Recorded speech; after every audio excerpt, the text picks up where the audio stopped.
Grace be unto you and peace from God our Father and from the Lord Jesus Christ. I was glad when they said to me, let us go into the house of the Lord. And I'm Father Steve Sellers, and this right here is Dot. You want to come get these little sticks? Come on, come over here. Come on, there you go. They're little sticks to chew on this morning. And this is just a brief message of hope for today. And I've just been listening to people the last few days and the last weeks or so, and people are telling me that they're finding it very hard to have thankful hearts.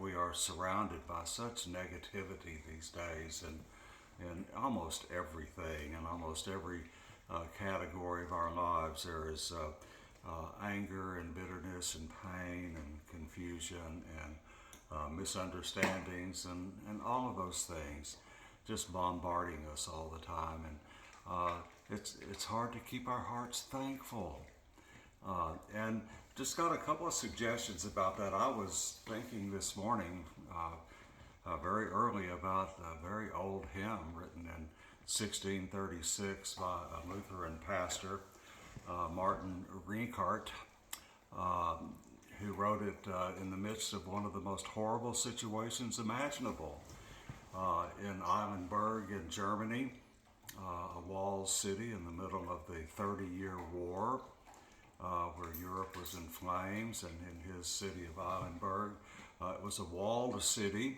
and they brought in people escaping the conflict into the city, and its population swelled far beyond what it was able to sustain. And an army mainly of Swiss soldiers laid siege to Eilenburg. And in 1636, the crowded streets and houses and buildings in Eilenburg were infected with the plague, and people began dying. Pastor Rinkart was the only clergyman in town, and he, by some accounts, had baptize.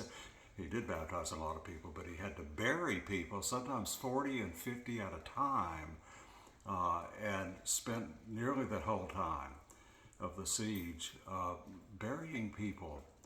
And ultimately, he went out and negotiated with the sieging troops to stop, to put an end to it. It's almost unimaginable thinking having to do 40 or 50 burials at a time. I know in my ministry of 40 years, I have done, I think, 5 funerals in one day, and that was overwhelming enough. I can't imagine doing 40 or 50 at a time. The death toll was horrendous. But he wrote a hymn in the middle of that in 1636. The 30-year war didn't end until 1648 with the Treaty of Westphalia. And in the midst of that siege, he wrote the great hymn, Now Thank We All Our God, with hearts and hands and voices. What wondrous things it has wrought, for whom his world rejoices. We can find joy within us. The Lord Jesus is within us. Our joy, our peace, our thankfulness comes from him, because no matter what this world throws at us, it will never succeed. Our futures are in the hands of the Lord who loves us. And so now thank we all our God.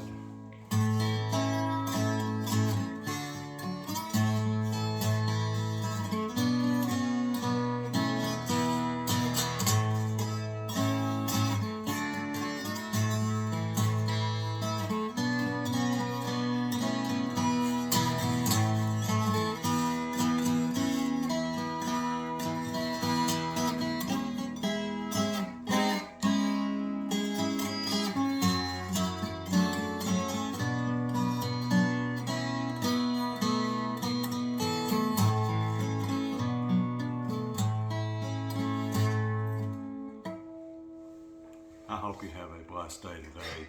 Keep your hearts thankful. And God willing, Dot and I will see you here again tomorrow. God bless you.